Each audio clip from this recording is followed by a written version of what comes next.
Today we're talking about anxiety.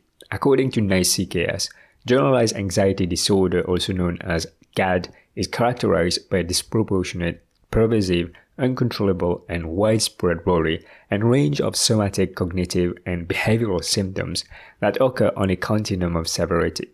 The cause of anxiety disorders is multifactorial and includes environmental stressors, chronic illness, and genetic factors. Approximately 1 in 4 adults will suffer an anxiety disorder at some point in their life. Anxiety manifests with both physical and psychological symptoms. What are the diagnostic criteria of anxiety? The International Classification of Diseases 10th edition has set clear criteria. Excessive anxiety and worry occurring more days than not for at least 6 months about a wide range of events or activities. This could include work or school performance. The person finds it difficult to control the worry. The anxiety and worry are associated with 3 or more of the following 6 symptoms, with at least some symptoms present for more days than not for the preceding 6 months. Restlessness or feeling keyed up or on edge, being easily fatigued, difficulty concentrating or mind going blank, irritability, muscle tension, sleep disturbance. Anxiety and worry owing to panic disorder, social phobia, obsessive-compulsive disorder, and separation anxiety disorder are excluded. At least 4 of the following symptoms must also be present: autonomic arousal symptoms, palpitation or pounding heart, accelerated heart rate, sweating, trembling or shaking, dry mouth, not due to medication or dehydration, symptoms involving chest and abdomen, difficulty breathing, feeling of choking, chest pain or discomfort, nausea or abdominal distress, such as churning in stomach, symptoms involving mental state, feeling dizzy, unsteady, faint, or lightheaded, feeling that objects are unreal, also known as derealization, or that the self is not really here, which is depersonalization, feeling of losing control, going crazy, or passing out, fear of dying. General symptoms include hot flushes or cold chills, numbness or tingling sensations, muscle tension or aches and pains, restlessness and inability to relax, feeling keyed up, on edge or mentally tense, a sensation of a lump in the throat or difficulty in swallowing. Other non-specific symptoms include exaggerated response to minor surprises or to being startled, difficulty in concentrating or mind going blank because of worrying or anxiety, persistent irritability, difficulty in getting to sleep because of worrying. As you can probably gather, anxiety can manifest in various ways. It is important to put the patient at ease from the start before eliciting your history.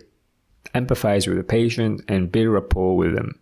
Imagine you have your next patient who is presenting with anxiousness symptom. How would you start the consultation? You may want to start with an open question, asking the patient, "Can you tell me how did your symptoms start?"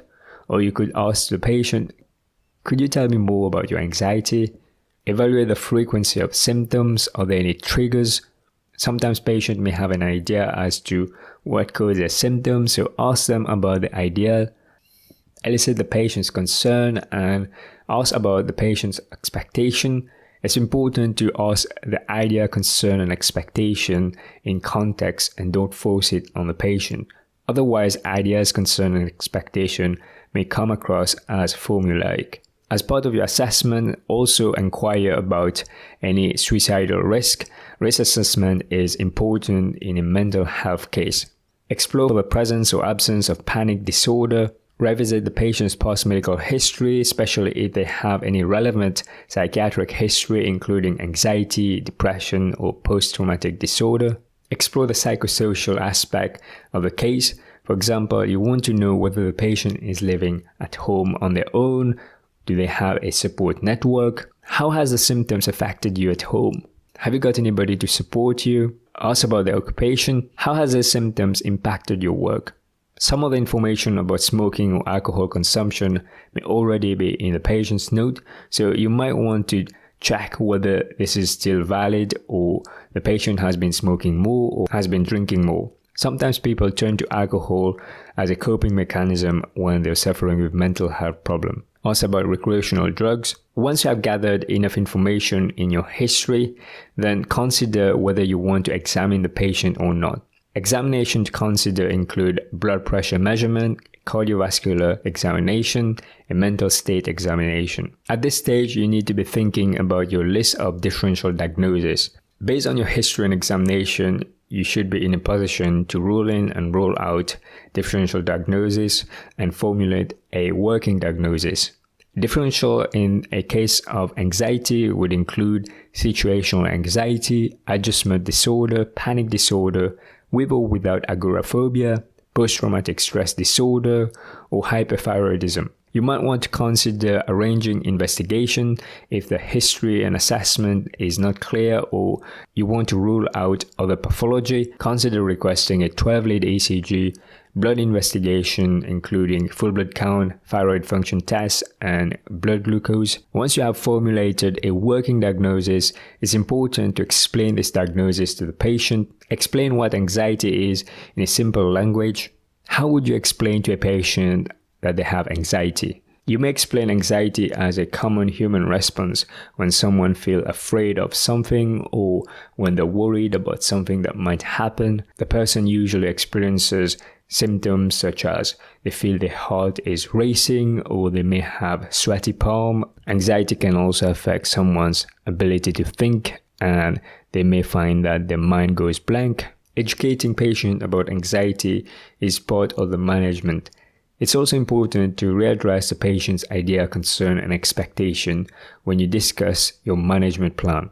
For example, some patients may manifest symptoms of anxiety but are not aware that they are anxious. So it's important to explain to them what anxiety is and how it can manifest in different ways. NICE recommends a step approach in the management of anxiety that consists of 4 steps. The first step is for all known and suspected presentations of generalized anxiety disorder. Management is to identify, assess, educate, and monitor the symptoms of the patient. Self-help resources include written or electronic materials that patients can read on their own.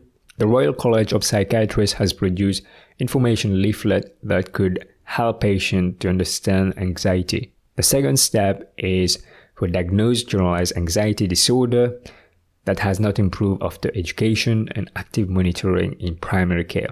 Step 2 is for people without marked functional impairment who have not improved following Step 1 intervention. NICE recommend offering low-intensity psychological interventions based on CBT. This would include individual non-facilitated self-help that can be done electronically over a period of at least 6 weeks with support with a therapist, psychoeducational groups, which consist of a trained practitioner and other participants over a period of 6 weekly 2-hour sessions.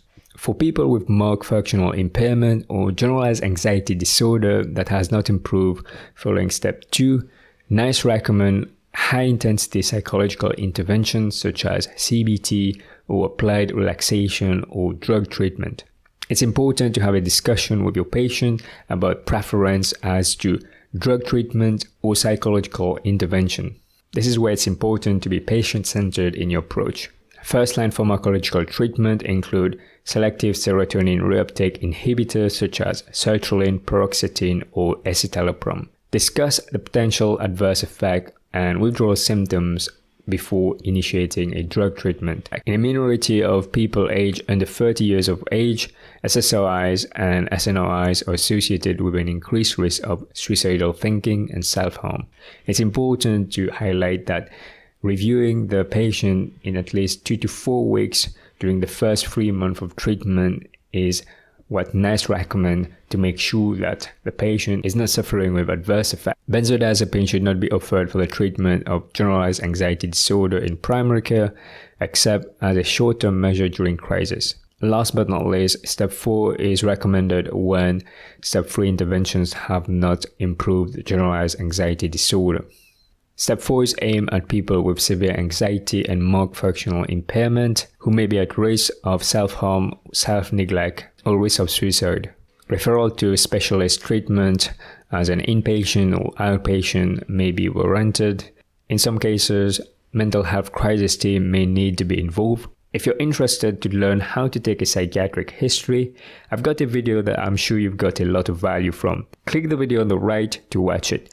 As always, make sure that you subscribe if you're not already subscribed and turn on notification bell. Take care everybody. Bye bye.